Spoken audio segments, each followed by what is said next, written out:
So I would be mostly handling polity for you, okay? So as the Chola sir has taken the class and he have taken the extensive things what to be covered. So today I will be mostly not dealing with the subject. So I would be dealing how to approach the polity, what is the weightage, so what is the syllabus and other things I will be dealing. I would be dealing how the polity is useful for in the UPSC and the TGPSC also at the same time. So one disadvantage of a geography or history subjects is that you have to be reading multiple times. So you will be reading the Telangana geography also, you will be reading the Indian geography also at the same time. But whereas in the case of polity, it's not the case. So only one will be there. So the rationality is present in the polity. So you can, precise will be there, the syllabus. So that's what. And moreover, myself, Anil, okay, I will be dealing the polity and governance for you. So let's start the topics.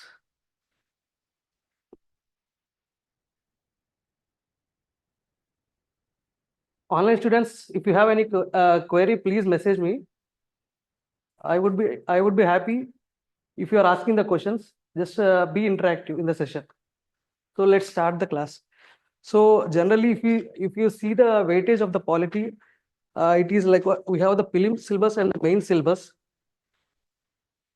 So what is the present where we are having the polity? Generally, anybody have written the group 1 examination? If you have written the group 1 examination, okay. Mostly, I think you are fresher. Tell me, can you be louder? Group 1 and group 3. Group 2, you have not written. Group 3, okay, okay. So you have not written the group 1 examination. Okay. So I will be also telling how to write the mains answer writing also in this session, and also how to the current affairs must be prepared for the polity that we will be dealing. And mostly, so nobody is the basic one. I think anybody is from very start. You are from the very beginning start. Okay. I would be considering the basic start level only because the people may be knowing some topic and they may not be knowing other topics also. So when they don't know the topic, it's better. So all will be learning the topic from the zero level. That would be good. Okay. Sir, adjust the screen, sir. Okay. Is it okay now?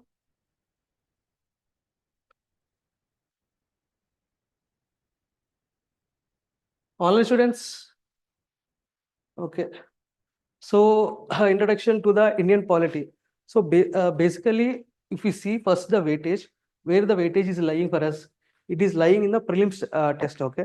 So in the prelims group 1 examination, there are basically 6 to 7 questions are only coming for the polity syllabus. So in the group 1 examination, they are not asking much major questions. They are majorly focusing on science and tech or quant or these things, reasoning things, English, and the other subjects they are more focusing, Telangana history, these things. Polity, there are very little scope. But if you compare with the other competitive exams, for example, UPSC, they are asking like 15, at least 15, or going to up to the level of 17 or 18 or 19. So that's the case. But in the Telangana prelims examination, generally it is about only the 5 to 6 questions hardly they are coming. If you add the governance part and other society part also, there are a few more questions adding to these things. So that's the main concept about the prelims. So generally the ideal cutoffs that we have seen in the 3 consecutive prelims is that it is like around 75 open cutoff. So open cutoff is coming around the 75. So that's where our shortage is coming. But when you're coming to the mains, here the weightage is very more. So you would be completely dealing with the mains, one single paper you will be dealing. So it is about in the paper 3.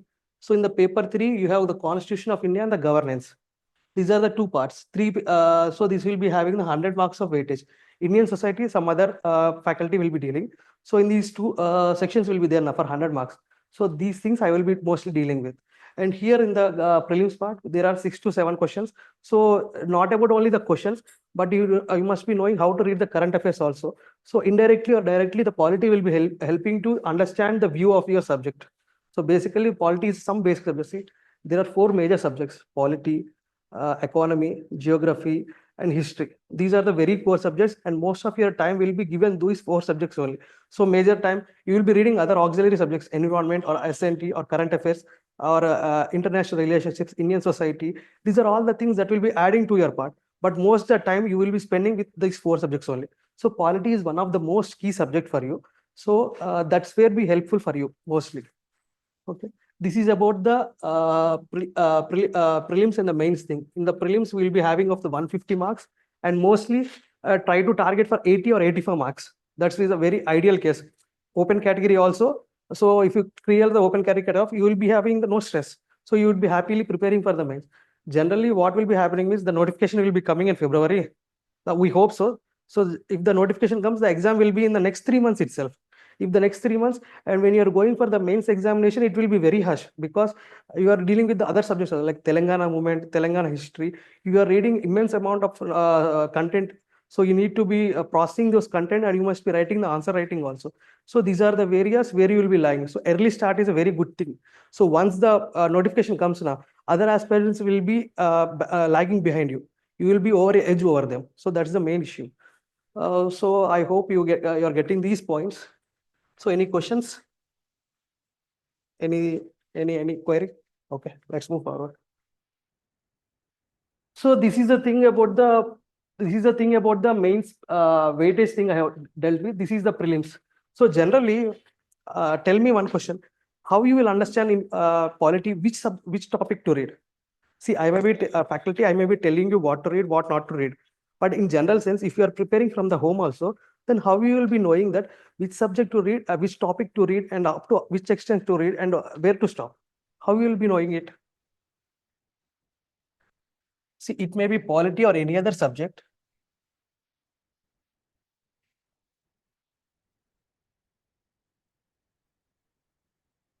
So,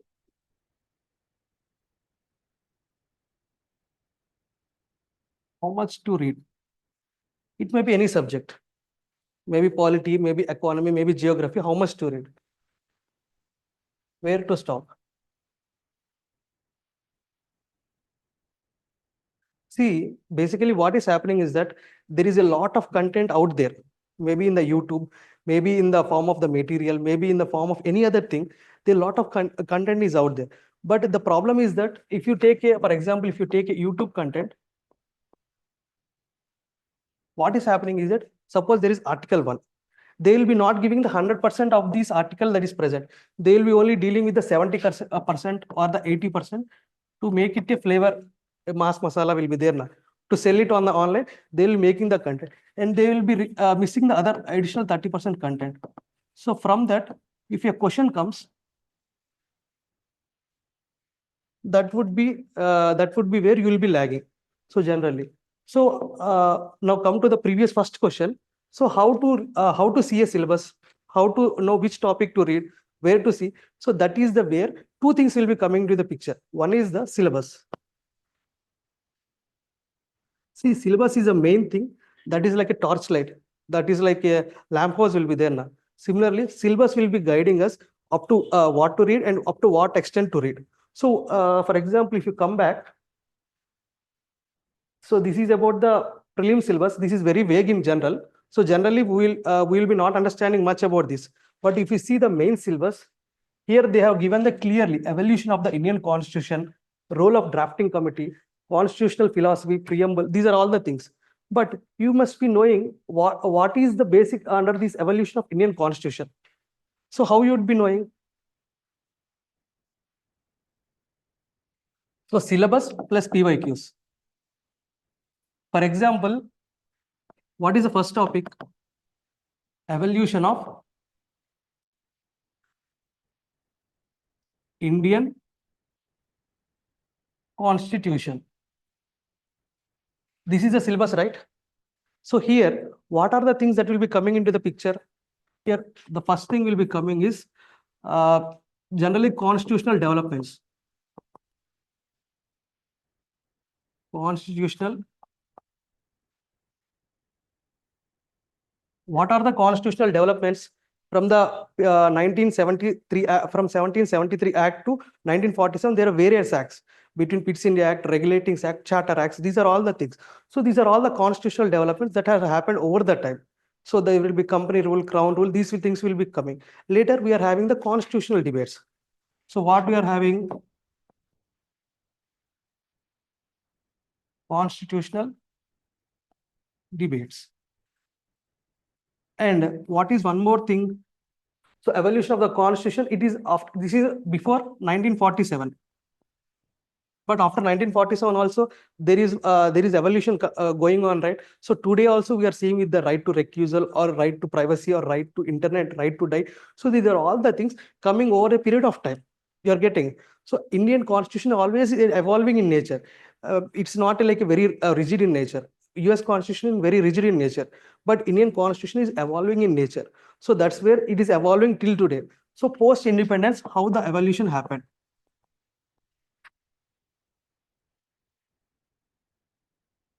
So how these things? So if I would be telling n number of things, I could be writing like 20, 30 sub items in this. But my question is that where you will be stopping? You must be stopping somewhere, right? So my question is that, see,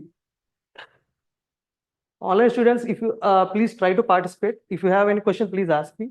So evolution of the Indian constitution is there. This is the topic of the TGPSC. So I can write n number of 20 subtopics in it. But where to stop? You must be stopping in somewhere point, right? You can be not reading everything. So there are ordinances also. So the stopping point is the PYQs. You're getting the point. So PYQs are the key. So PYQs, what generally they are telling, how much the subject is there, up to which themes are they asking. Generally, they will asking about the 1813 Charter Act or 1853 Charter Acts will be there. 1858 Government of India Act is there. So 1935 Government of India Act, they asked multiple times. Not maybe TGPSC, but TGPSC is a group 1 level examination. If you see UPSC also, there are other group 1 level examinations. So if you see other states, APPSC or other states, the group 1 level of examination is on the same lines, okay? So the themes will be repeating in nature. So if you take the themes into the picture, the PYQ is giving a starting ending point for us. So what themes to read, what themes not to read. The overall picture you are getting. Are you feeling dizzy? Okay. You are getting the point. You are just being so. You are already been in the class. Okay, okay. It may take you a few days. No problem. Yeah. It's no problem. So that's the thing. So basically, what in this session we will do now, we will try to write all the subtopics, and I will give you introduction of the syllabus. So in every part of the syllabus, what is there, what is present, we will be discussing. So I will also be dealing how the PVQs will be there. So that's where you will be understanding it. So you are a fresher, right? So basically, when a fresher sees the notification, see any institute will be there, anyone will be telling the news. But end of the day, what is the sacrosanct in nature? Notification is a sacrosanct in nature, and PYQs are sacrosanct in nature. So they will be guiding us throughout this journey, and they will be letting us know. So in syllabus, how to approach, what are the PYQs present. So that's the things we are picking up. So generally, see, there's a vast amount of information present in the internet today. So you can read n number of information. But if you see, there is a graph.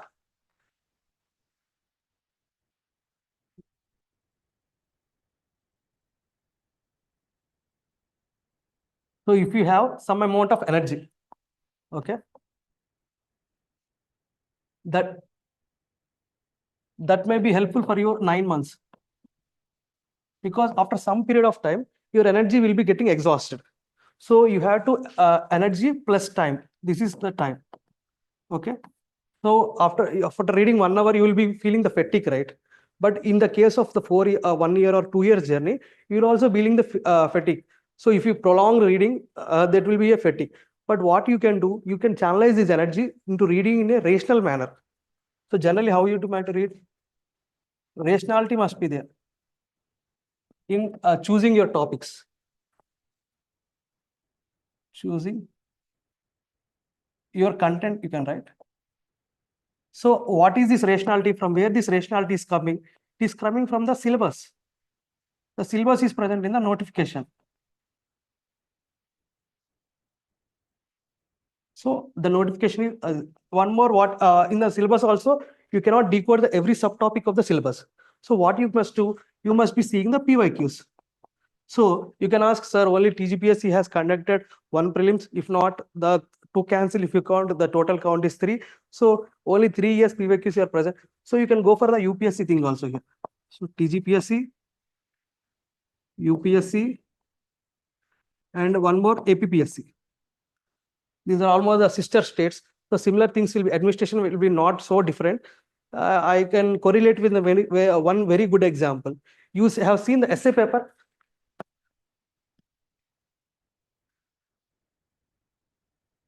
Have you seen the essay paper this year? TGPSC group 1. Have you seen the paper, question paper? So if you see the question paper, it is reflecting the APPSC model. So APPSC has conducted the mains. I think it has conducted it is going to conduct the mains in 2024, but it is conducted the previous mains in 2019. I think so, the year. So if you see the mains paper, it is reflecting the same model, but it is not reflecting the UPSC essay model. So this model is there now. It is not reflecting that model. How the UPSC model is coming in the essay things, it is directly coming as a statement. There is no question. Describe these keywords are not present in the UPSC model. But in the APPSC model, they are asking in a format of question model. So describe these features in the silent features of Indian Constitution, or discuss, they are asking, critically examine, they are asking. These are keywords they are keeping in the essay. They must not do these things because essay must be in the open nature. But the UPSC model, how it is there, it is an open question. So what you think of yourself or what you think of others is a reflection of yourself. You are getting, that is an essay quotation given in the UPSC. So the best time to repair the roof is when the sun is shining. So that is the one more essay question in the UPSC. So if you see the question, that's an open-ended question in UPSC. But whereas in the APPSC, it is a closed, it's a question type format. So same format, the TGPSC has adapted here. Here TGPSC has adapted. That's how. So if you follow whichever the group 1 level examinations are there, group 1 level examinations are there, that you can follow. In UPSC also, you have group 1 level examination. Okay. Now, UPSC CSC is all India level. What is difference? Can you know what is the difference between all India level and UPSC level, group 1 level? So all India level, they will be recruited by the center, trained by the center, and they are placed in the states. But the salary is given for them by the states. So they are all India services. They are basically 3 all India services. UPSC is there. One that is about talking about the civil services. IAS officers. So that is a one all India level service. What are there? IAS is there. Next IPS is there. Next forest service, IFS. Okay, not foreign service, forest service. So these are all the things coming under the all India category. Remaining services are there now. They are coming under the group 1 level category. Not everything. Some are central services also. For example, IRS is there, revenue service. That is a central service, not state service. Okay. So group 1 level service is not. So other like Pondicherry State Service or Delhi Police Service, if you see the UPSC notification also, in that 27 services are present in the UPSC notification. Have anybody downloaded the notification for UPSC or TGPSC? Have you gone through the notifications? So please go through the notification. That's a very good thing. Sir, don't mind, please use both English and Telugu. Okay, iPad, sir, use pilot VPN in the mains examination. Okay, I will come back to you later.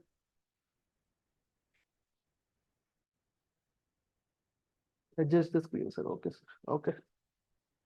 Okay, please remind me at the last, online students. Telugu andarku okay na? Anybody has objection? You don't know Telugu?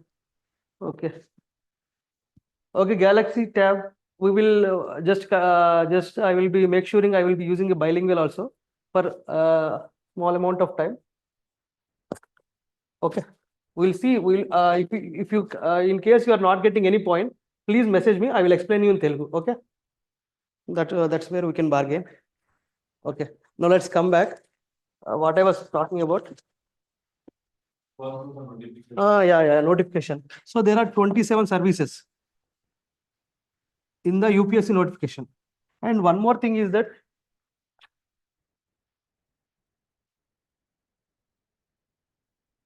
make sure you download the notifications. Please try to download the notification. And one more thing is that please attach the syllabus is there now. Follow our Civic Center will be also decoding the syllabus in the manner. So prelim syllabus will be there, main syllabus will be there. They will be decoding the syllabus and giving a tracking sheet. But don't just follow that. Just have the hard copy of the notification also. So syllabus, paste to your desk.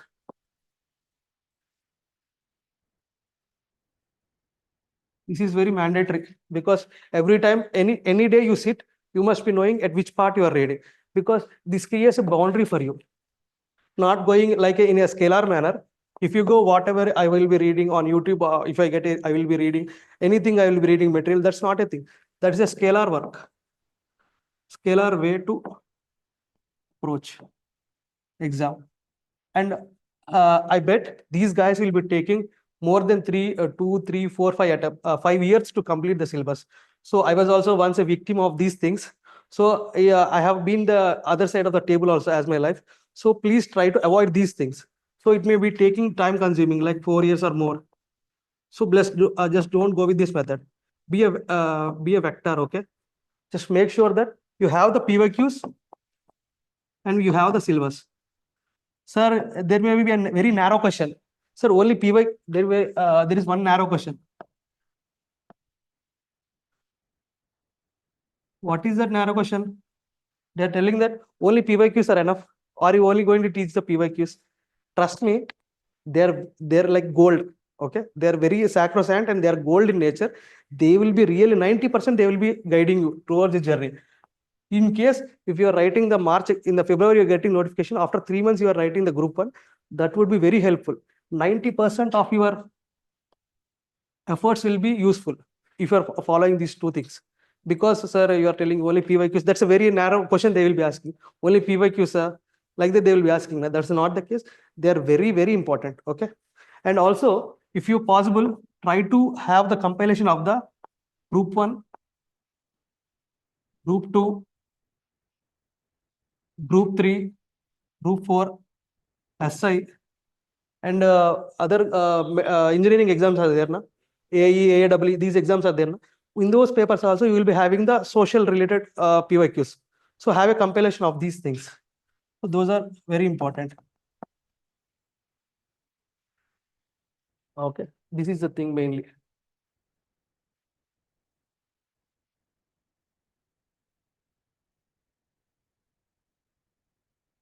Okay, see how vague the syllabus is here in the prelims. This is the prelim syllabus. How vague the syllabus? Indian Constitution and Polity, Governance and Public Policy in India. Generally, Indian Constitution and Policy means very vague thing. They can ask anything in this. They can ask anything, literally. So from basic structure to very complex things, and through the bare acts, they can be going anything. So I would be asking a small question for you. I know few are experienced. You people must try to answer these questions, okay? So what is the difference between constitution, governance, okay, polity, constitution, and governance? Please give me a difference. I know you have read these things and you have gone through the examinations, but you must be answering this basic question. So she is a fresher, I can't ask her. But as you are experienced, just give me the definition of these three things. What is polity? First question. What is constitution? And what is governance? You have. Which country should work. Okay. The authorities use the guidelines and make sure they are implemented. Okay. Then what? The constitution and governance account for. Yeah. Almost correct. He is very correct. So all online students, please try to answer this question. So what's here happening is that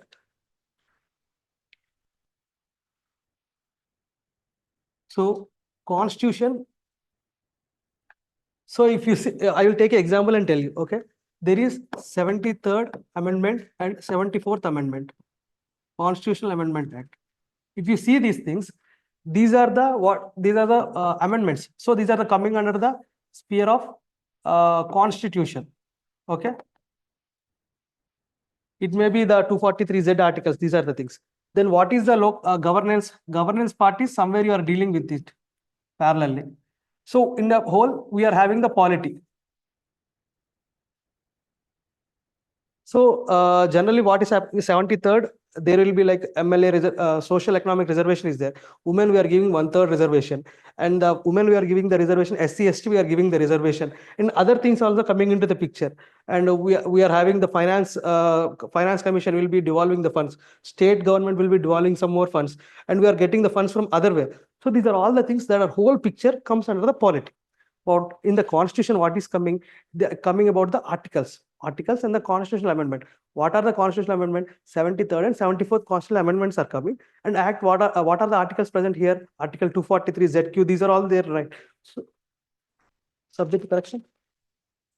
So I was just telling, okay. So in that, if you come, so these are all the things that are coming in the constitution. So what is the governance? It's a parallel thing. So in the day-to-day panchayat, they will be doing different things. They will be having the bore wells, irrigation funds will be coming. They will be conducting a fair in the village. So these are all the things that the local government at the local level will be doing. So there will be coming, social audit will be, they will be doing. Panchayat generally, they will do social audits, right? Social audits, 150 days, Manrega is there now. So these things, those are all the things which they will be giving the birth certificates. They will be giving the other certificates also. So there are like, so whatever the items that are devolved to the local government, see if they are making some administration on these things, so that's coming under the governance. So that's the whole concept. So if we move back, this is about the Indian Constitution and polity. So this is a very vast area. The interpretation of the TGPSC can be anywhere. They can be dealing with any stuff in the prelims. So the second thing is governance and public policy. So I have already dealt what is governance. So constitution, polity, governance. Three things we have dealt in a more or less in a small scale. And what is the other thing? Public policy. So what is public policy? Generally, any elected government will be having some type of policies. So they will be bringing some schemes. They will be giving the some reservations, and there will be some acts present. So this is a huge domain. So there are other bare acts. So representation of people's act is very important. There are one such 180 more acts that are present. If you open the Ministry of Law and Justice, there is a website. Legislative departments will be there. If you open the website, there are 180 important acts that are present in the Telugu and English. So Telugu online candidates who just wanted the important acts, they can download. Means there are n number of acts, but translation is not present for every act present in the government of India. So those 180 acts are present in the Telugu also, in the English also. So those are very important acts like SC/ST Atrocities Act, Forest Rights Act are there, and few other Hindu Marriage Act, I think so, and Environment Act is there, Coastal Regulation Zone. These acts are present. So there you can read the acts also. Okay. And one more thing, you can read the social economic outlook for these schemes and other things. Okay, let's move. This is about the prelim syllabus. Now what we will do means we will try to write the main syllabus. Okay, I will be just giving a Hawkeye approach for every topic present in the main syllabus, so that you get an idea what is the keyword here present and what we have to be reading. That's where you can approach the syllabus in a comprehensive manner. So let's start.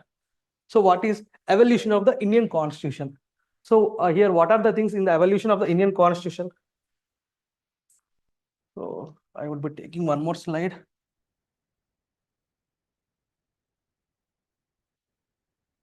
So let's start. What is it?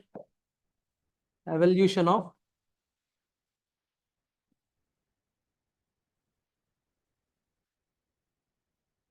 Indian Constitution. So she's a fresher, but as you experienced candidates, you can try to help me to jot down these subtopics. Okay. So what are the present evolution of Indian Constitution? So what are the subtopics you can get? What are the subtopics? Please be interactive. Tell me. Pre-independence, constitutional developments of, before the independence. Yeah.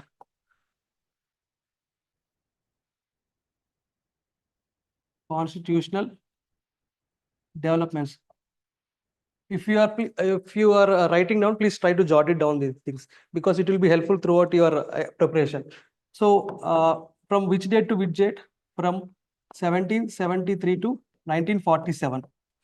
In this, two things are present basically. What are the two things present here? Okay. Company rule, crown rule. So what is the company rule here? From 1773 date to 1858 date, it is coming under the company rule. So what is the crown rule? From 1858, it can be coming because here the company rule has been enacted, and to 1947. Actually, here 1853 Act is there now. That is the last company rule, but you have to tell the ending also, right? How the company rule has ended. So that's where we are including there also, here also. Okay, that is about the crown rule. And what are the other things? Constitutional, no. Constitutional debates will be coming in. Yeah, drafting, constitutional debates. Overall, yeah. Constituent Assembly, correct. Constituent Assembly. So in the Constituent Assembly, there are different things, or there are different committees. Okay, here they mainly focused on the drafting committee, role of drafting committee, but there are Union Committee, Fundamental Rights Committee, how the other things, legislative is there. The Speaker is also present. In the President of the Constituent Assembly is also present. So these are the things. So here, what is that Constituent Assembly? You will be having the role of drafting committee. Role of drafting committee and other committees like Fundamental Rights Committee is there, like Union Committee is there. So other committees are present here. So we'll be discussing in detail the other committees also. And another important point is that here, what I was missing, I was going to tell something. So here, one more thing, CRISP mission will also come in. Okay. CRISP mission will also be coming. Are you sure the spelling is right? I think single S will be coming. Okay. Double P. Okay. Okay. This is about the CRISP mission. CRISP mission, cabinet mission plan. So just a historical background we will be seeing. The history faculty will be dealing in depth with these things, but as a polity faculty, I must be giving a constitutional perspective how these things have come into the picture for the polity thing. So I will be dealing a bit with these things also. So role of drafting committee. Have you seen the debates, constitutional debates? So if you see online PDF, we have the Parliament Southern. There are like 12 volumes. 12 volumes we will be having. And we are having the 7 books. Means these 12 books will volumes only blended into the 7 books. Okay. If you get a hard copy, they are very interesting. If you read for any article, anything, if you read the constitutional debates, they are like very interesting.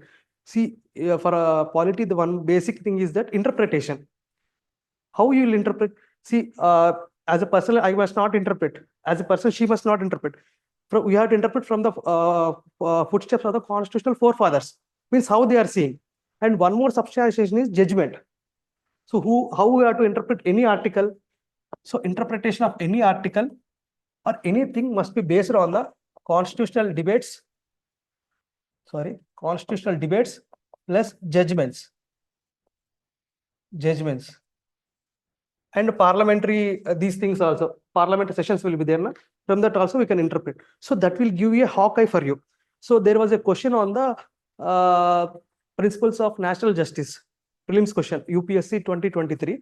So it is asking about the question, what is the due process of law? Options are like procedure established by law, national principles of natural justice, and some other things are there. If you interpret in any manner, in that year, the question was very confused. Means some institute is selling, UPSC will be not giving the key after the prelims itself.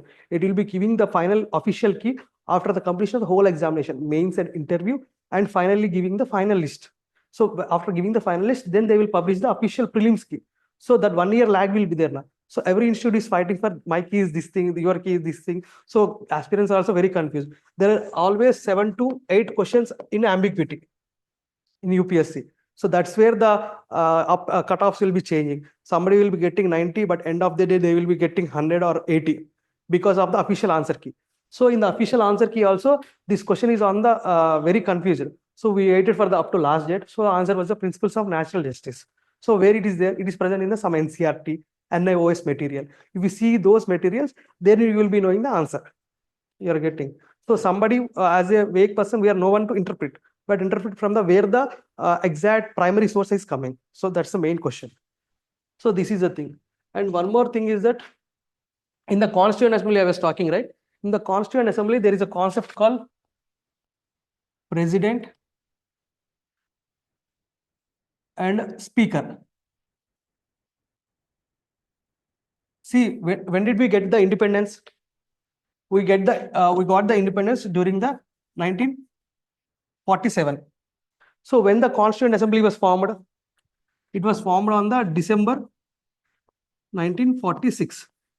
Okay, it has continued till the date of the I think so it got the November 1949. To be very specific, 26th it is the constitutional day we are celebrating, but it has continued up to the January also.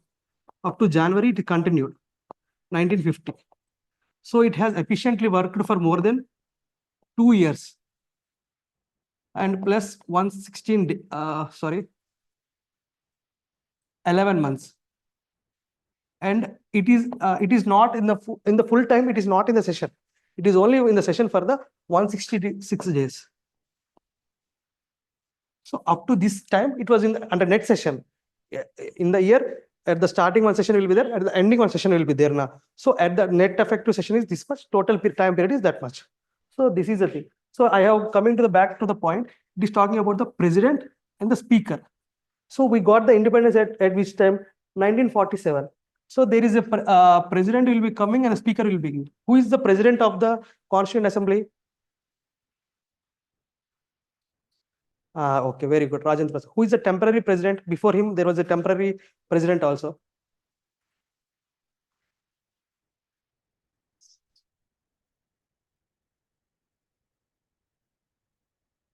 Why I am telling you now, there are questions when they are preparing for the group 2, there is a confusion for these questions. So these are the fundamental questions that they will be getting confused.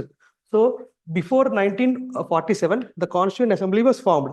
After the Constituent Assembly was formed, there was election of the president. Before the president election, there is a like pro tem speaker elections. There is election of the vice temporary chairman also. So who is there here? Temporary president, and there is a timeline of 1947. After this, we have got the speaker election also. So the same Constituent Assembly, when it is dealing with the drafting of constitution,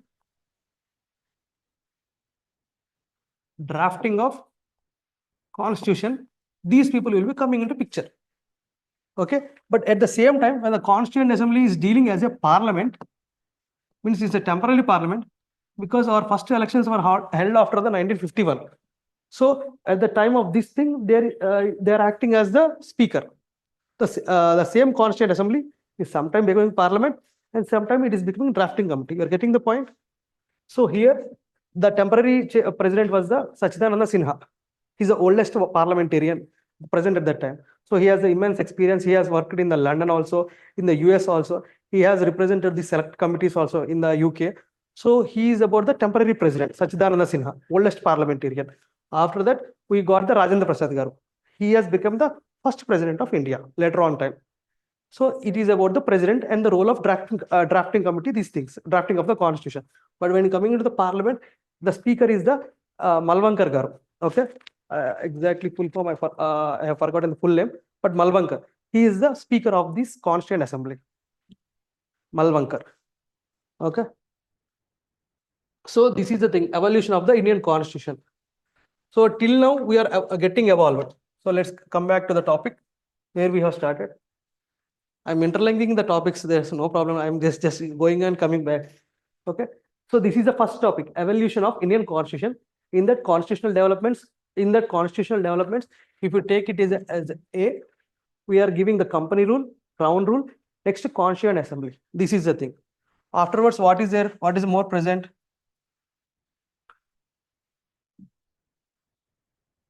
So C, post-independence.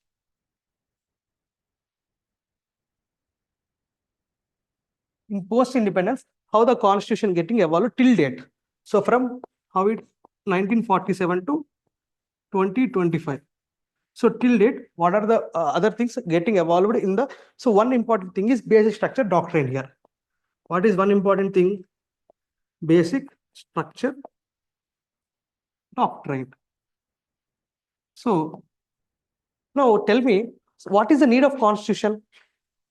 Just tell me what is the actual purpose of constitution? Why we are like, we have lived as early man, our forefathers lived as early man, and we have come back to this time. So what in between happened that people have gone crazy and created the constitution? What is the need of it? We okay, for civilization. So I will write it the question for the online students. What is the need of constitution at first place?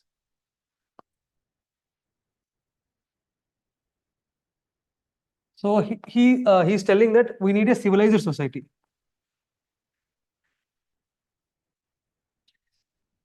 Civilized society.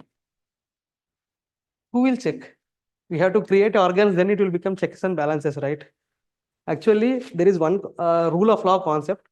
I will deal it with later. But coming to a question, what is the need of the constitution? We are creating a monster and giving it power and telling that you control us. It is very dangerous. If you read the NCERT, Indian Constitution at Work, the first chapter itself, there are 4 functions present for the why the constitution must be there. 4 functions of the constitution. The third function is very important function, and it has been asked multiple times in the UPSC. It is telling about the limitations of the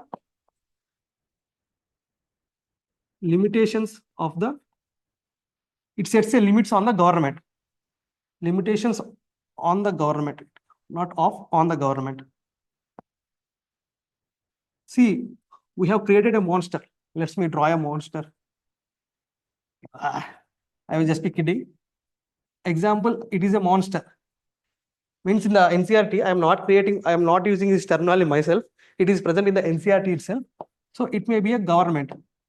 And we as the citizens creating a monster for ourselves, and we are protecting ourselves from that monster. See, if you see the French example, if you see the Karnataka example, there is a concept called hijab case or these things. So if you elect a government and if you bring a constitution, and from that constitution, if you elect a government and that government says these religious people can't do these things, you must not be like this, these categories, minorities or other socially, there will be the women, SC, ST, these things, you are like, that means that is not injustice, right? That is not right to equality, right? So we are creating a monster and giving it power to harm ourselves. So that is not the basic thing. So here we are doing this, the third function, what is telling, it is setting a limitation. You can't breach these things. So there is a framework, you can't breach more than these things. So what are those limitations? Those limitations are fundamental rights. So your fundamental rights are never been taken from you. So as a citizen, you will be having those fundamental rights with you.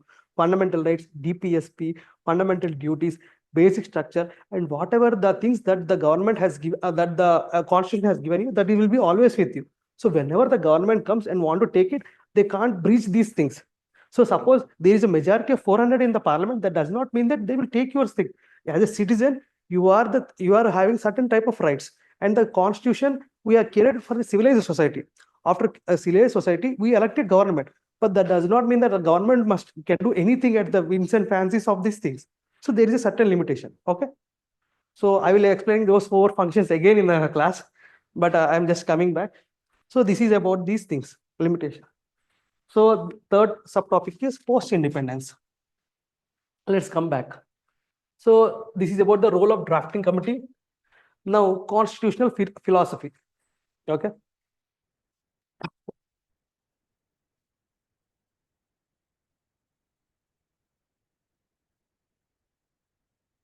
So constitutional philosophy. What do you mean by constitutional philosophy? So there are many experts in the Constitutional Assembly also. There are many eminent people, personalities present. So they discuss everything, every factor they have discussed. So best example that we can tell as a constitutional philosophy is preamble. So in the preamble also, liberty, equality, fraternity, social justice, other opportunities will be there now. So these are all the things that are coming under the philosophy. If you open the IGNOU material and see, there is a complete chapter on the constitutional philosophies. So I will be teaching what are the primary sources also. Let me remind. So you have to be not reading any source that you are getting on the market. Even the so-called the book that we will be using for the polity, right? That's in the market. I can't give the name here, but I can't give it the name. So those books also are having so many defects. So those books are having. I have found out the couple of mistakes, and I have mailed the sir. Sir had got to get back to that. That he told that he will revise in the next edition. So those books are also having some problems in that. Maybe it be the other materials that are also present. So major player is one player, but there are other players also. Those books are having some defect. So we have to using which kind of books here?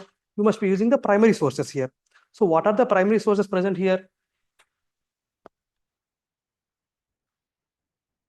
Primary sources. So here in this material, I have used IGNOU material. IGNOU material means you can use the word e-Gnan Kosh. So IGNOU material, there is not anything. IGNOU is there. It is publishing. It is official published of the e-Gnan Kosh. So if you type any topic and give the keyword e-Gnan Kosh, it will give you the material. So that is considered as a primary source. What are other primary sources here? NCRTs are there. NCRT are there. Apart from this NCRT, government websites are there, or anything published by the government, any reports. So what are actually primary sources? Can you define? What are primary sources? See, the book you have said now, that is a secondary source, which is written on the primary sources. Bare acts are the primary sources. On this basis only, they have written the salient features of the Representation of People's Act. Anything, the governance book is also present there. Yeah, so that is written on these primary sources. So now let me define the primary sources. What are primary sources? Yeah. No. Those are examples, but I want a definition. Yeah, place of origin, concept. So what are primary sources? Basically, primary sources are something that having first-hand experience. So they are having first-hand experience. Maybe it may be some interview, maybe artifact, maybe monument, maybe manuscript, maybe constitutional debates, or maybe a bare act that is having the very first-hand experience. So that happened at that time. See, you see the Janasena party and the Mahakutami has won. The interviews that happened before, right? Those are the primary sources. If you see the interview, those are the primary sources of this thing. Means if they write the material something. In the future, any future incident we are writing, that has to be having some backing we have. You will be listening in history, there will be like different poets, give me few poets, Valmiki. So these are the things, writers, they have written the things. If you listen the history, you will be seeing they have some type of coins, they have some type of manuscripts. Why these are only famous? Because if you read them, you can interpret how the social life was present there at that time, how the economic life was present at that time. You are getting. So those things are having the what we call first-hand experience of the lifestyle. So that's the main important. But don't just I'm telling, if you do these things, that will be becoming a PhD also. So just don't dig into it. But have a blend of these things. When you are getting a confusion on any topic, when your marks are getting less, maybe I think so. I have seen the aspirants maybe using the secondary source. So I'm stressing on this material because when you're using a secondary source, that will hamper your marks to get reduced, because I have told now that 70% or 80% rule. So they'll completely missing 20% of the thing. And if that TGPSC frames a question, you will be losing one question. That's the major thing. So let's come back. So I have this constitutional philosophy have come, right? So here I have taken the Ignan Kosh material. So if you read, the preamble is present, the basic structure is present, and other eminent personalities they have discussed. So these are the things. So H.M. Kamanth Garu, Hidayatullah, H.M. Kunju Garu. So many are present. Sardar Vallabhbhai Patel Garu, Jawaharlal Nehru Garu, and the Dr. B.R. Ambedkar, the one, B.N. Rao Garu. So these are all the people present there in the Constituent Assembly. So they are and their ideas and their debates and the judgments that have evolved over time. Question on the Bharati judgment, Minerva Mills case, A.K. Gopalan case, Golaknath case, Indira Gandhi versus Raj Narayan case, right to privacy is come, Pottaswamy judgment, Section 6 here recently that citizenship one. So these are all the judgments that have been evolved over time. Right to death is also there. That is also, as they're telling, I have Article 19 as freedom of speech and expression, Article 21 right to liberty. I don't want to write these things, just I want to die. They're telling. So fundamental rights are not waiver in nature. If they're given means you can't tell it, I don't want it. And you will commit a suicide and there will be criminal case booked against you. So that's not the thing. So the fundamental rights are not wavering in nature. They cannot be waived off. So that's the thing here. So these are the constitutional philosophy also that we'll be discussing.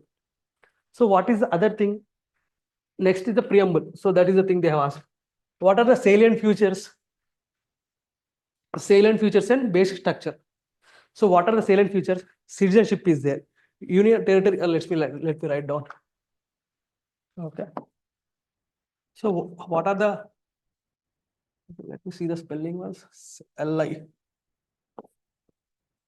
Salient features. So what are the salient features here? Union and its territory is there. Territories. Okay. Okay. Citizenship is there. Fundamental rights are there. Fundamental duties are there. DPSP is present. Okay. We have the parliamentary form of government. Parliamentary form of government is present.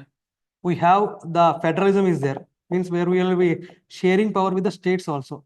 So states will be having some kind of power and the center will be also having some kind of power. So this is the federalism, and we are having the emergency provisions. We are having emergency provisions. We are having judiciary.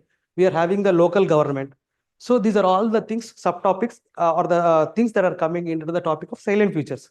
So if you write a question, they will be telling, have you heard about the question, the PYQs? If you see the QQs, they will be writing that describe the salient features of the Indian Constitution, but they will be not telling the discuss.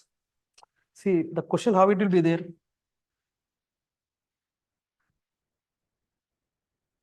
Question. Okay, question.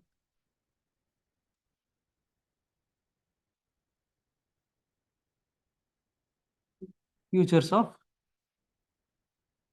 Indian Constitution. This is only the thing, right? So I have picked these things, salient features. So what is the keyword that will be coming here? Discuss or describe? Oh, yeah. Okay. Describe. Here, discuss will be not coming. Discuss is something that is very vague. But as a here is the key thing is silent features. If you see this thing, you have to use the word describe. So from that words, from the concept we have present, we will be using this kind of keywords. So if you study the syllabus, that will give you an understanding that which keywords will be coming. You are getting why I am trying to tell this. So understanding the syllabus will be helpful for knowing the which keywords to apply where, and as we will be applying. But when you are approaching your answer, how these things, keywords will be helpful for your answer writing. These things you can understand from the syllabus. Syllabus, questions, PYQs, these are all interlinked in a manner. See, very beautiful something is there. Very excellent thing is there. For that thing that you will be using describe. Describe the salient features of the art and architecture of ancient India. So that's a beautiful concept. A whole lot of things are coming. But this is not a case of the discuss. Discuss is something normal. Discussions will be there. They will be telling what is present. You will be commenting on the topic. Very narrow topic will be there now. For the narrow topic that you will be using this discuss keyword.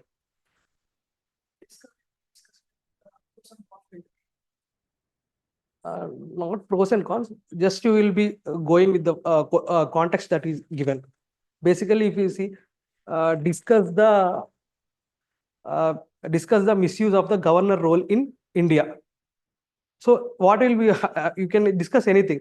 Here there are no pros, no cons. Some pros will be coming, some cons will be there. But overall, how the misuse of the governor role is there, that you can be using here. You are getting the point.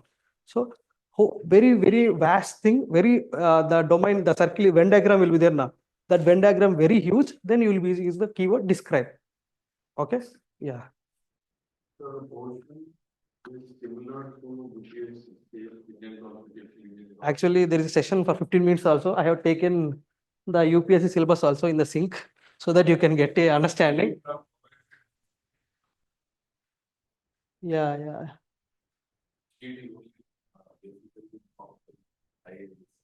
Yeah, yeah. Tell me back. This sheet. Click on the comprehensive subject. Hmm? Chapter On quality. Yeah. So same compared to UPSC that has to be referred or specific which you are showing there.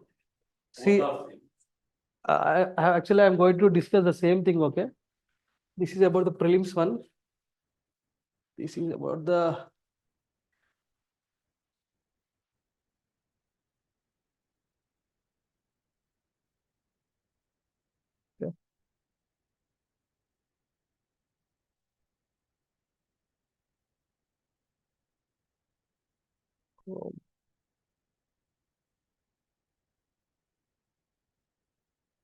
okay.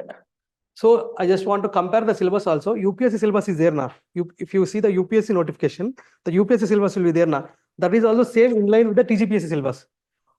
Yeah. So I would be taking in a comprehensive manner so that you don't need the double approach if you're going for the UPSC prelims. If you are going, okay. Same. There is a actually few approach differences there. In the UPSC, how they will be asking means in few there will be like very specific they ask. There are like 20 subtopics present in the UPSC mains if you see the sheet. But here they have cut down to only 5 units. So it's very narrow in approach. So, but here what happened now? These two is there now. These 2 points are there now. In these 2 points, only few topics will be coming. But these are taken as a one single unit and one single unit. And if you take these 3 topics now, this is a vast syllabus. This for UPSC, it is coming like 8 or 9 topics. In the UPSC main sheet notification, if you see, it is coming like 8 to 9 topics. Everything. But here it is like only 4 sessions, 4 subtopics present there. So that's what happening. So they have made the rigid format, right? They have given a unit. So 5 units are present. So we'll go here in this approach only. But when we take the UPSC PCM batches, there will be dealing with all the sessions. All the here we are having the 7 units. In these 2 sessions units, they will be having the 4 or 5 units. In total, they will be having the 11 units or 12 units present there. And moreover, governance part also adding, governance part, IR part. So if you take the GS2 part of the UPSC syllabus, there are like 20 subtopics present. 20 units are present, you can take. Okay, if you see the notification, 20 units are present. But here, how many units you are having? Only 5 units you are having. So that's the major difference. So I have to make sure that I cover equally everything. But that's not possible. First 3 units we will be taking more time. Last 2 units will be taking less time comparatively. So that's the thing. So this is about the this thing. So amendments. What are the amendments present here? So generally we have various type of amendments that happen over the time. From first constitutional amendment to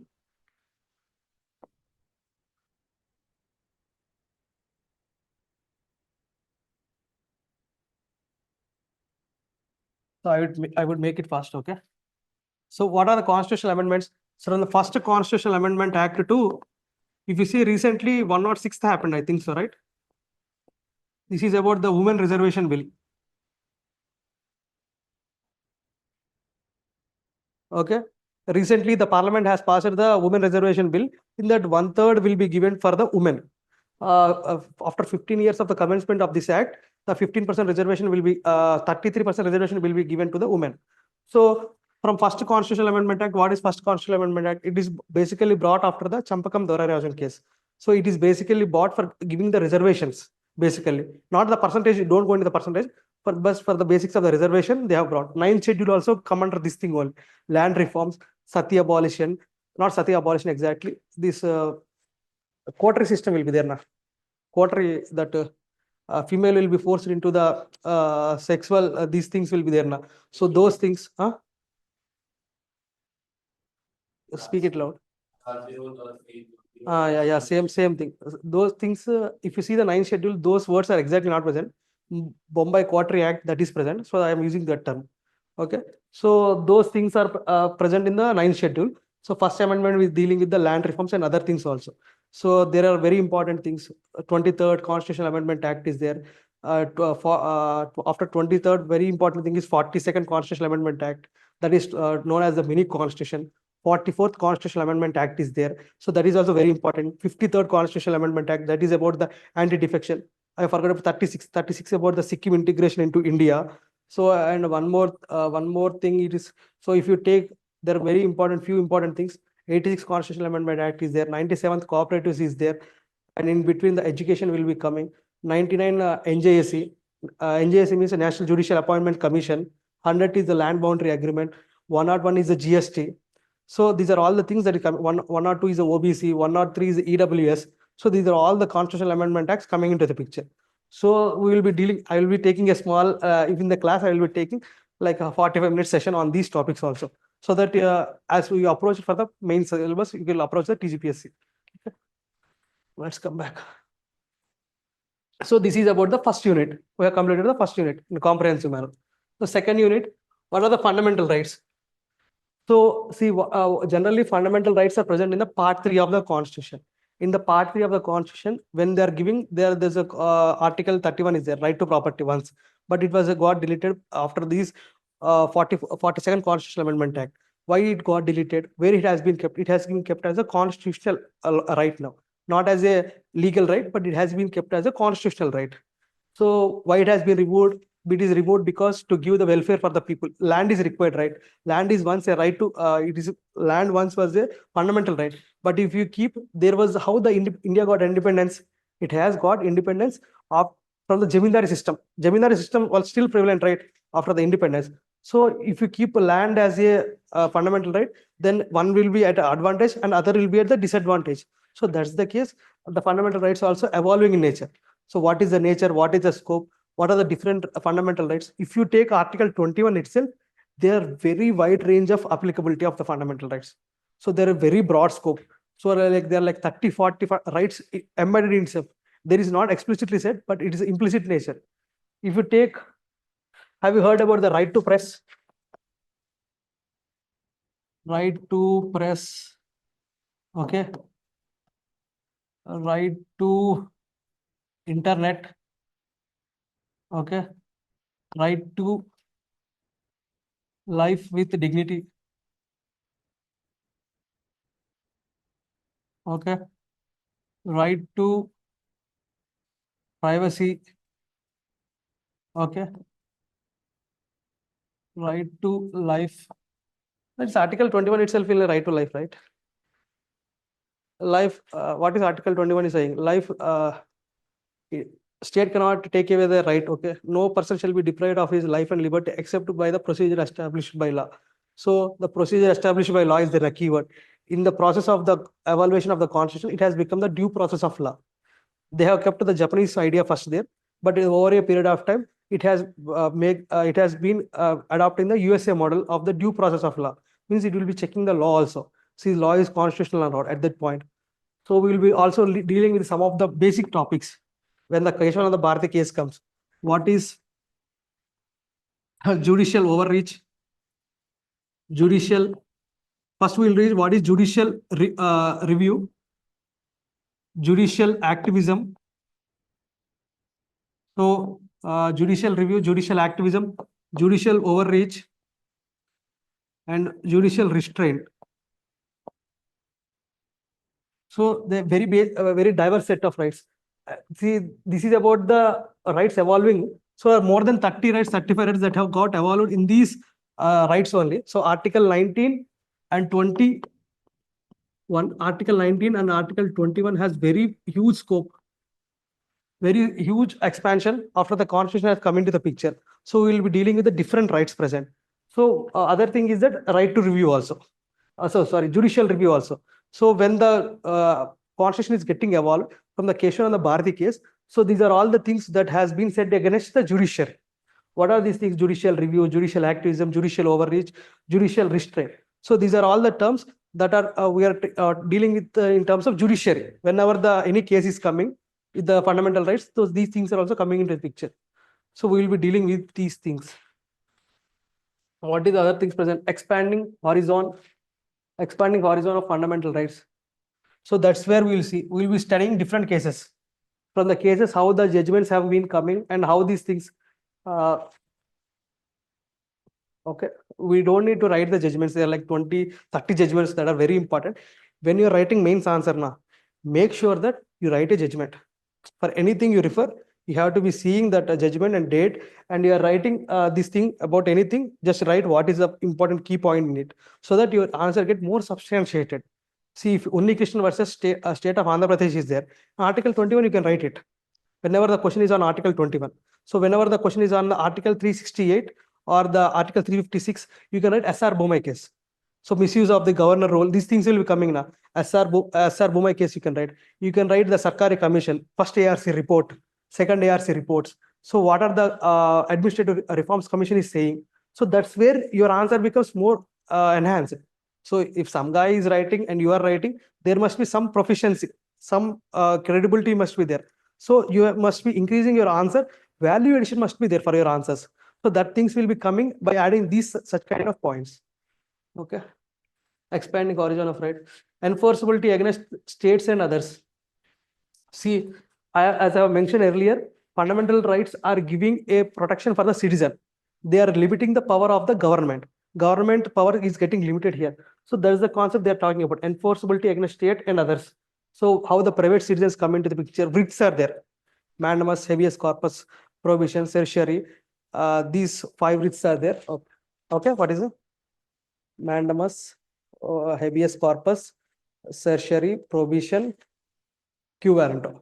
Okay, these are the 5 writs present. So how these 5 writs are against the private individual or the state, we will be seeing one by one in detail. These are other things. Then what is the welfare state? So welfare state is about, whenever the word welfare state comes, the idea must be coming that it is talking about the DPSP. So multiple times in UPSC, they have asked about this welfare state, welfare state, welfare. See, UPSC, there is one magic. The questions is there MCQ, MCQ model, prelims questions. The question for this year is becoming the option for next year. And options are becoming the questions.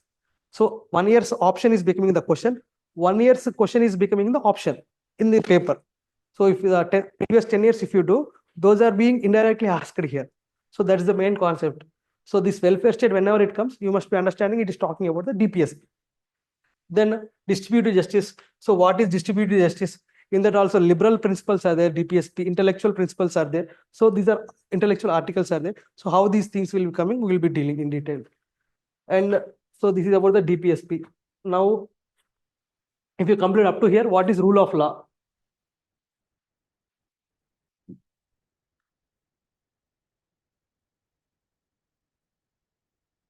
So now what is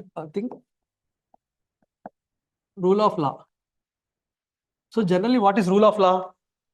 See, once there was used to be a king. If you see Bahubali, there is concept called Namate Shasanam. That is a dialogue you written, right? There is a dialogue, Namate Shasanam. In that, she is only the executive, she is only the legislative, she is only the judiciary. Means she will enact a law, she will enforce that law, and she will say the judicial application of that law also. So how at whims and fancies of that woman, the whole country is dependent. But that must be not the case, because if you give the power, everything in one individual, for example, China, that may be not be very good. So you must be diversifying the powers here, basically. So what are the things? For example, he is a king. He has 3 powers, basically. What are the 3 powers? Executive, legislative, judiciary. Okay, this must be coming up. This must be coming down. So if they will first they will legislate they will enact something. They will be telling Telugu. They will be telling a shasanam. They will be giving that, and they will be enforcing that shasanam, and they will be interpreting. Somebody is misusing or somebody is violating that shasanam. They will be undergoing the punishment. Okay. So these are all the 3 things that is present in a king. So the three things in the future time got divided. They got divided and have become the three organs of a democracy: legislative, executive, and judiciary. So these are the three organs. So these are three organs present here. And what is rule of law? Rule of law is saying that everybody is below the law. So law is above everyone. So nobody is above the law. Law is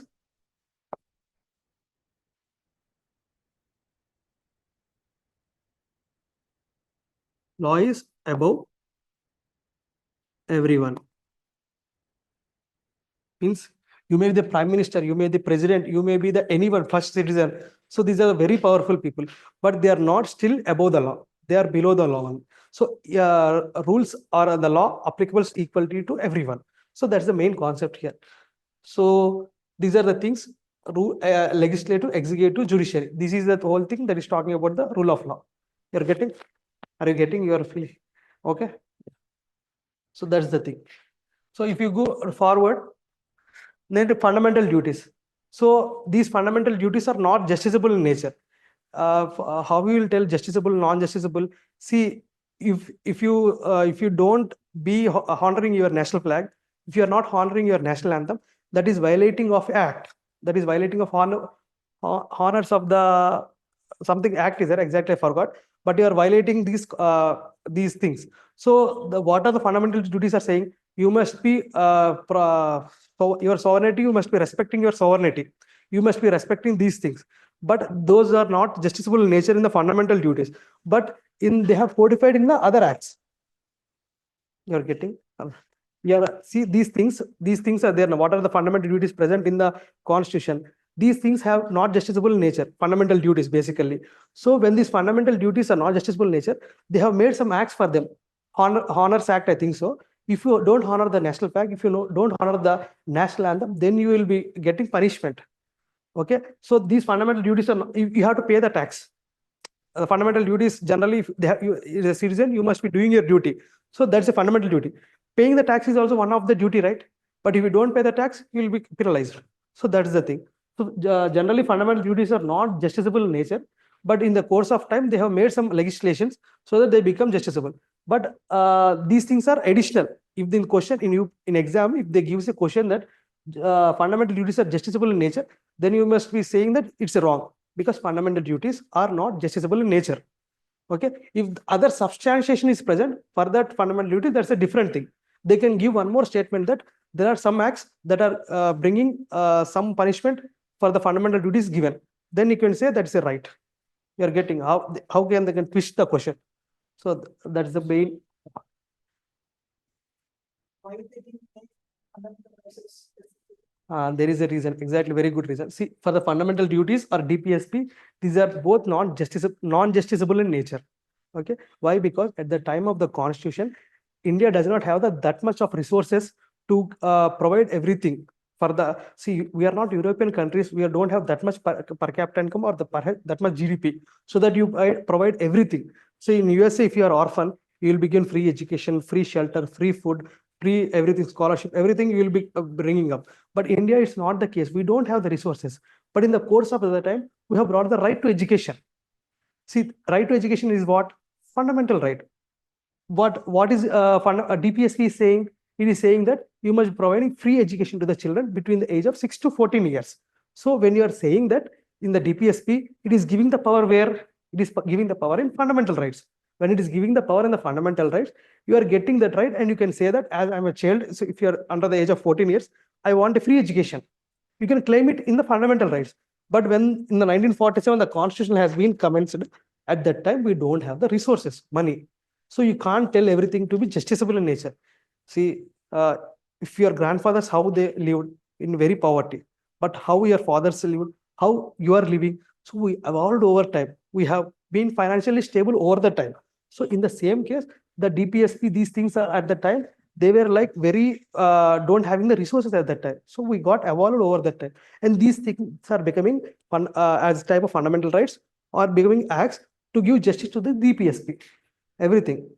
We have Environment Protection here, 48A. So that is giving the Environment Protection Act. Wildlife Protection Act 1972. So these are all the things coming after the constitution, after the commencement of these things. So these DPSPs are one more important is that whenever they make a public policy, means they have given Mahalakshmi scheme, they have given SC/ST Atrocity Act, anything they are giving, any public policy is coming into the picture, V hub, T hub, these are all things are there now. They are seeing that these GPSPs must be kept at a center role. See, social justice or economic justice is equally important for any section of the society. So they are making this GPSP as a center and they are making the public policy. So any thing they are bringing, they are make sure that DPSP is guiding us. DPSP directly or indirectly guides a bureaucrat. Then bureaucrat will suggest the legislation to the government, and the government will enforce it. Forget it. That's the thing. So online students, you have any queries? Just please, if anything, please message me. Okay. Just I am happy to get interrupted. Please try to be having interactive session. I hope you are getting. So let's move forward. So we have discussed up to the two units. 2 units are completed. Now let's go to the third unit. What is the third unit? System of government, parliamentary system, central. Okay, first we will discuss system of government. So we have the state parliamentary form of government. So there is a presidential form of government is also present. Where is the presidential form of government is present? USA. So where the president will be running the whole show. But what is happening is that we are accumulating too much power in the one single individual. There is no collective responsibility. One single person is responsible for everything. But if we give that power, he may become a dictator in future times. That may be a chance that a constitutional forefather has seen and thought that we must be not going with the presidential form of government. We must be going the parliamentary form of government. In the parliamentary form of government, there is a concept called collective responsibility. So you swim together or sink together. So that is the concept. So that's why we brought the parliamentary form. Where it is present? It is present in the UK. From the UK, we have borrowed this future. Okay. So central government. So what is the central? See, in the parliament, who are present, Lok Sabha, Rajya Sabha, president. President is present in the parliament also. So he is not excluded. He is included in the parliament thing. Here in the central government, president is there. See, president is coming in the executive thing also. Any executive action is taken is in the name of the president only. So president is the key, is the first person, and he is the first citizen of India also. So when they're coming to the central government, who is present? President is present, Prime Minister is present, and Council of Ministers are also present. So this is the thing. Next, about the Parliament. See, if you see the legislative procedures, and if you see the sessions, and if you see the what are the powers and the functions of the Parliament, you will be knowing the rules and procedures of the Parliament. There is a PDF present online. So that will be telling how the Parliament must be run, what are the different things, what is the session, what are the different type of committees. There are different type of select committees will be there now. So what are the committees? These are all the things that is not present in the what the called book. So the book you are telling right at the start, the secondary book, in that book they have referred these things. So where these have written, where from there they have written these things, they have read this book and they have written in their own interpretative manner. So rules and procedure of the Parliament, rules and procedure of the Lok Sabha, rules and procedure of the Rajya Sabha. These are the books that are present in the online. From that, we can understand how the Parliament works. So what are the select committees? What are the things? How the speaker is get elected? What are the pro tem speaker? What are the questions we can ask? What are the supplementary questions? Start questions, unstart questions. So the how we can utilize, how we can make executive accountable at the stage. So there are matter of urgent importance. You have to ask the ruling government. So why are you doing like this? So when the Article 370 got abrogated, there have been a long debate for the 2 or 3 days continuously. Why? It is a matter of public importance. What you are doing, you are making the executive responsible on the floor of the Parliament. On the floor of the Parliament, you are making them to speak, and the whole country and the whole world is seeing. Because Article 370 is beyond the borders a topic also. It has been a scrutiny topic for India at in the foreign policy also. So when our PM or the then Home Minister, the Mr. Amit Shah ji speaks, the whole Parliament will be listening, and the whole India will be, the world will be also listening. So that is the main case. So that's where the collective responsibility and responsibility of the government at the Parliament will comes into the picture. So that's the thing. Then we have completed the Parliament thing, central level over. Now state government. See, generally in the Constitution, they have divided the list. If you see the 7th schedule, there are 3 lists present.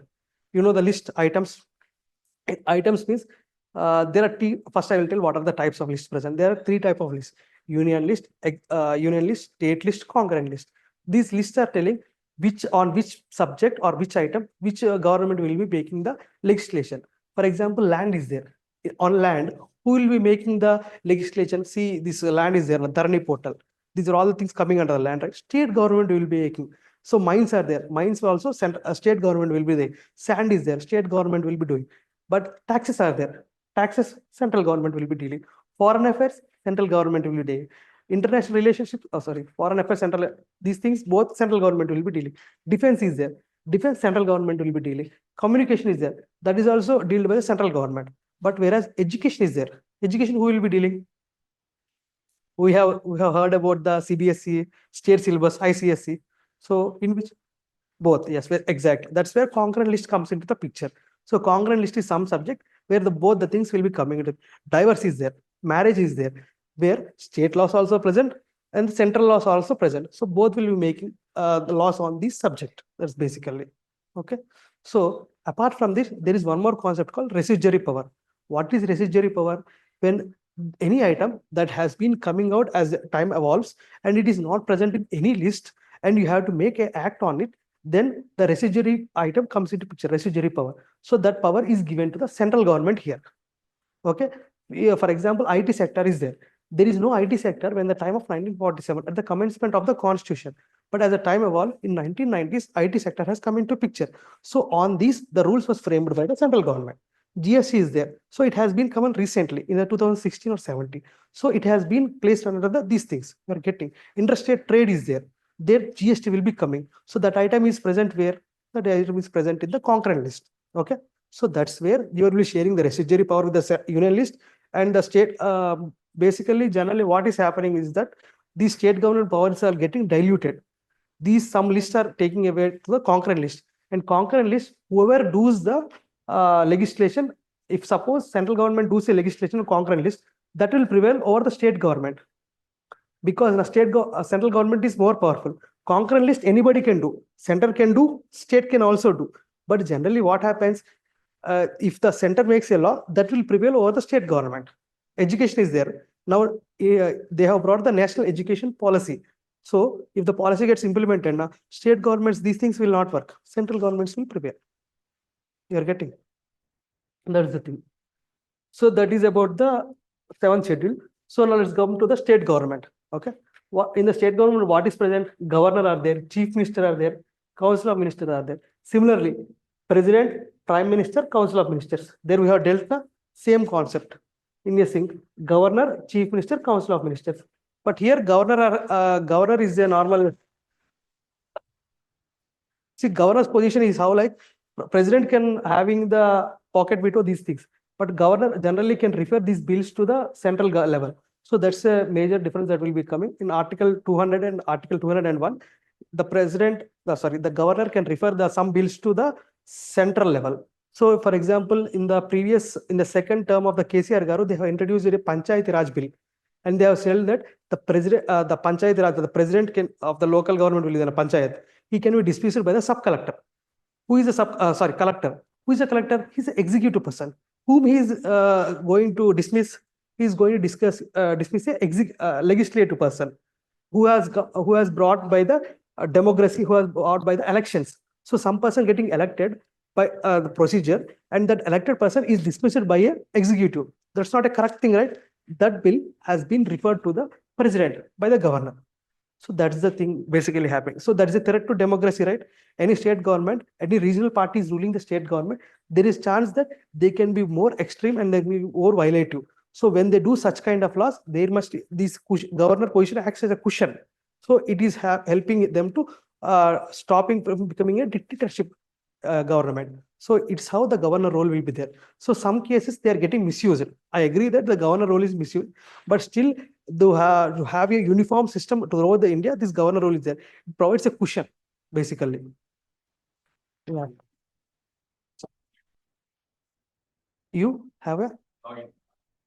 Okay. You may go. Okay. So that is the thing. So this is about the governor. So similar ways, chief minister will be there. chief minister will be elected, then the other council of ministers will be elected on the advice of the chief minister. So these council of ministers will be responsible on the floor of the government. So on the floor of the state assembly, basically. So I hope you all know these things basically. So legislature, the powers and the legislative privileges, these are the things present in the this unit. Now, if you move judicial system in India, so it's in India the judiciary is integrated in nature. So not see in the US what is generally happening is that there is a federal court and there is another court at a central level. So there is a state level, one court is there, at the central level there is one court is there. But in India that's not the case. There is integrated judiciary. So there are lower courts, but that does not mean that see some court is high, some court is low. So there is an integrated approach. If some court gives a judgment, you can refer those court. If Karnataka High Court gives a judgment, that can be referred for a case in Chennai High Court. That is the case. If a UP High Court gives some judgment, that can be referred in the other courts also, in the Supreme Court also sometimes. So that's the case. If Supreme Court gives a judgment, then that will be referred by all the courts. So that's the thing. It's an integrated approach rather than a like segregated approach. So it means they're still telling that if some victim gets punished at the state level or the lower judiciary, he must be given a chance so that he can represent his counsel at the center, state level or center level. So that's the thing you're getting. So that's the thing. We will be dealing in detail with the Article 224 and the Supreme Court Article 32, 226 and the High Courts and tribunals. So basically the first tribunal was formed was the administrative tribunal. So why the administrative tribunal was formed? So if these administrative things go through the Supreme Court procedure or the High Court procedure, it may take very long. When they take very long, for a person having a 30 or 35 years of the job to done at the government level, government service is having 35 years to do. If he is getting selected at 25 years, he will be having like retirement at 63. So like 35 years or 38 years service he will be having. If you go to the general court procedure, he will be taking more time. He will be taking 10 years or 15 years to get a judgment, and the judgment again can be appealed so that his life will be finished and there will be no more references. So by seeing these constraints, they have created the tribunal concept. The first tribunal was formed as administrative tribunals. So after the administrative tribunals was formed, they have created other tribunals also for environment, water, and all other topics. They have these called enacted these tribunals also. So that is the thing. That is about the tribunal concept. Now, if you move, the other thing is the subordinate judiciary. What is subordinate judiciary? Basically, they're talking about the lower courts. So at the lowest level, the courts are there now. So local judiciary, CRPC, CPC, death penalties, these are all things criminal, normal day to day. So 90%, if you see in the total courts, according to the national data grid, okay, national judicial data grid, national judicial data grid, in India, more than 1.5 crores of cases are pending in India.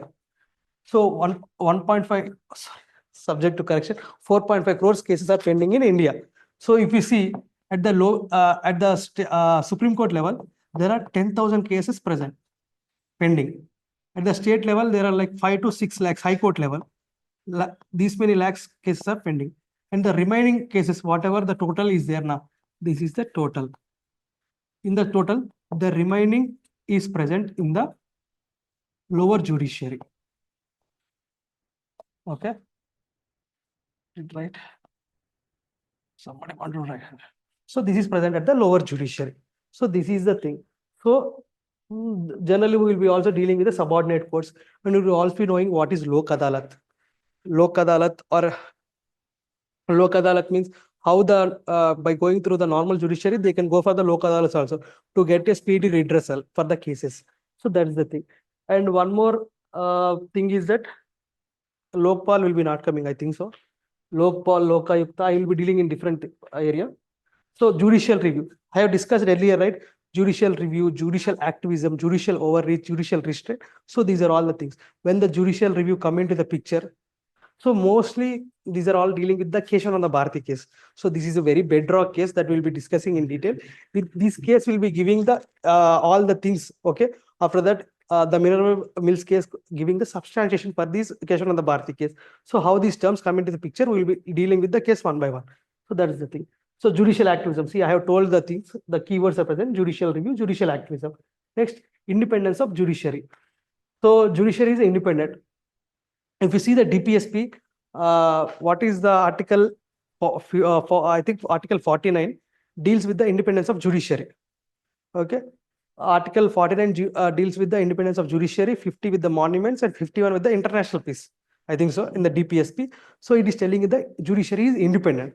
In DPSP, we are having substantiation, and in the Article 32 and Article 226, we are telling that the judiciary is present.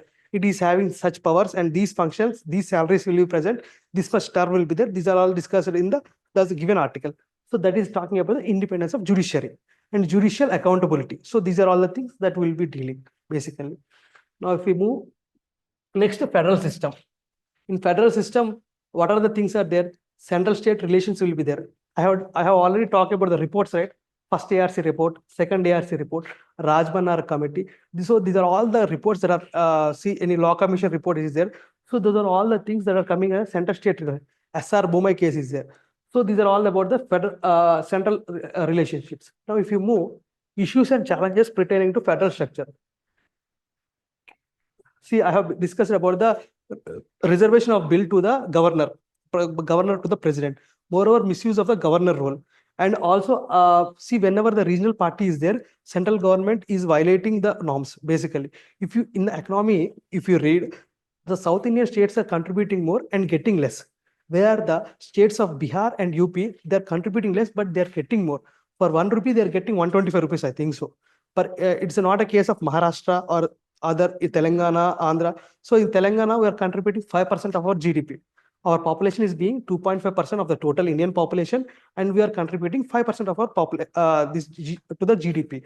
Whereas Tamil Nadu also Chennai is most contributing. If you take the South Indian state, Chennai is most contributing, and it is, I think, the second highest or third highest economy after the Maharashtra and Gujarat. So third highest economy in terms of economy. So now UP is also coming for the fourth spot, I think so. So Chennai is more contributing. Now, how is the Kerala, this Karnataka area, Telangana or Andhra? They are contributing more and getting less. So this is the economy part that the economy faculty will be dealing. But whereas I will be dealing with the what are the articles are present, what is the how the things will be there in the central relationships. These reports will be there basically. So the reports, these commission reports, and other things I will be dealing. Have I missed any important thing? Central state relationship issues pertaining to federal. So some few judgments are there, few case studies are there. SR Bombay case, these things, these are also will be coming in the federal thing. Now, next thing is that local self-government. In the local self-government, the 73rd and 74th constitutional. So these constitutional amendment acts, these two are very important in nature. Maybe UPSC or maybe TGPSC every year in prelims or mains, there are definitely questions. These one concept and the elections, Representation of the People's Act 1951. In these two things, every time there is a question. They will be asking one or some or other way. Okay. This is, see, 73rd is dealing with the Panchayati Raj and 74th is dealing with the municipalities. And this is about the these things. So same thing, Panchayati Raj, municipalities. Now, resolution of the interstate disputes with reference to the water disputes. Okay. See, here they are telling interstate disputes will be coming. So there are formation of the tribunals.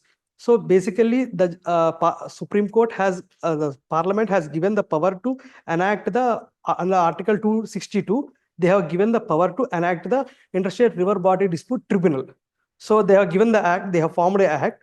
On that act, they have formed the Interstate Water Tribunal. So from the tribunal, there are various tribunals formed. So Section 3 of the act gives the power that the tribunals can be formed. So if the tribunals can be formed, there are various tribunals. For example, Krishna River Water Tribunal, Godavari River Water Tribunal, Kaveri River, very popular one, Kaveri River Water Tribunal. See, these sections are dealing with some barring of jurisdiction of the Supreme Court also. But later on time, these tribunals' judgment have been challenged in the Supreme Court. So how the evolution happened? That act clearly says that you must not go to the Supreme Court for the reference of this degree. So the degree, tribunal degree is final. Section 6 and Section 11 are dealing in such a way. But in the course of time, the Kaveri River Water Tribunal, they have went for the Supreme Court and they got the judgment also. So that's where the river water dispute tribunals are very important. So for example, Krishna river water, Godavari river water, we will be dealing 4-5 major is there, Narmada is also there. So we will be dealing all with the river water tribunals. So that's the thing. And one more point here in coming is that interstate border disputes are all there. For example, if you see the Kuki land, if you see the Karnataka issue with the Maharashtra, so some Marathwada region has been merged with the Karnataka at the time of the this reorganization of the states. So that Marathwada again want to get integrated into the Maharashtra. But some locals, some Karadigas will be there now. They want to stay in the Karnataka also. So there is a difference because here the government, Congress is ruling in Karnataka and Maharashtra, the BJP government is ruling. So that's where the problem is also coming. Both the states are getting into the fight, and that's a different thing. We'll dealing in detail. But if you see the Kuki land issue also, if you see that the Kuki things will be there now. Kuki tribe getting persecuted in Manipur. So Manipur area, Garbo Anglo area, and one more region is Bodo land, Gurkha land. This Dravida Nadu, they are telling about Kongu Nadu. You know Kongu Nadu, the Tamil Nadu area is there now. In the left, there is one area that is touching the Salem. This Kerala border will be there now. Munnar, these things. So there, Kongu Nadu is also there. So how these separatist movements are coming, how other state, new state formation demands are coming, those will be dealing. So with basically here it is about the water disputes, but these things what I have told, it will be coming in the union and its territories. Where it will be coming? So in the first unit only will be coming. Salient features is there now. In salient features here, we will be having union and its territories. So there we will be dealing the topics, okay? But here we will basically dealing with the water, and interstate council also is there. Why the interstate council is formed, where it is formed, so what are the important provisions that have been given in the interstate council. So there was a question previous year in 2024 UPSC is also. So they have asked about the interstate council. So on that article, they have formed an act. On that act, there are questions have been coming. So we will be dealing with these things also, okay? So challenges of implementation. So challenges of implementation. So what are the challenges while implementing these things that we'll be dealing? And I hope you got these things. Now I will take a 15 minutes interactive session. Means if you have any queries, online students, please try to participate. Submit. Okay. Online students, if you are present, you are free to unmute yourself. Set mic. Quotations from the settings. Online students, can you unmute yourself?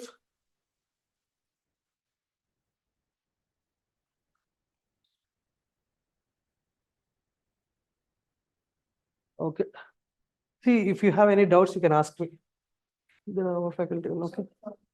Can Supreme Court judgment Oh. be challenged in the local courts? Actually, generally, it's lower judiciary never deals with such kind of cases. So for interpretation, generally you need a larger bench to refer. Whenever there is interpretation, you will be dealing with single judge bench judgment or the four bench judgment. In the case on the Bharati case, there is like 13 bench judgment. So there was a judgment of 8 to 7 judges, 8:7. So 8 judges were in the favor and 7 were in the not favor. So if that one judge has missed, we have become a dictatorship by now. At the time you are getting, so you must be needing a larger panel for the these things. So 4 bench, those things are not present in the lower judiciary. Those things are generally present in the higher judiciary. You must be referring the constitutional things to the higher bench. That's the thing. It's not about something. Okay. Because in that thing, No. If you go there now, you have to continue there only. How you will go to Supreme Court generally, whenever you do a matter, it will be first filed in the lower judiciary. After lower judiciary, give some kind of judgment, they will be appealing for if there is an appeal, if there is a substantial question that is there, then you will be going for the higher judiciary, high court. In the high court also, if you are not satisfied and still the degree is somewhat faulty and there is some substantial still present and there is some appeal present, there is a question of appeal is there now, then you can go for the Supreme Court. After the Supreme Court, basically 90% the lower judiciary, it will be getting finalized. Some cases it will be getting appealed. So there must be a question must be there.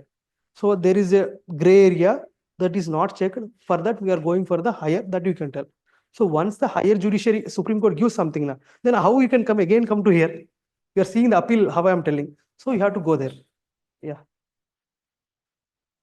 Okay. Any query? Nothing. So, నచ్చిందా? Okay. అంటే ఇంకేమన్నా డౌట్లు ఉన్నాయి? ఓకేనా? Okay. Tomorrow we will deal with the first class. Okay. Thank you.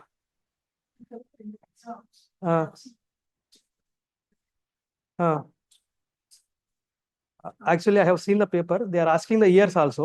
So whenever the case is there or any book is written, so for example, if you deal with the anthropology subject or sociology, they will be telling about this author has written this kind of book. So there will be mentioned the year also. In that, you have to write, see, whenever you are writing a judgment or any book, you have to write the years also, so that it gives more substantiation to your answer. So that's the way to write an answer. So in that way, if you practice your mains answer writing now, that will be helpful for your future things, for your writing also. That's all.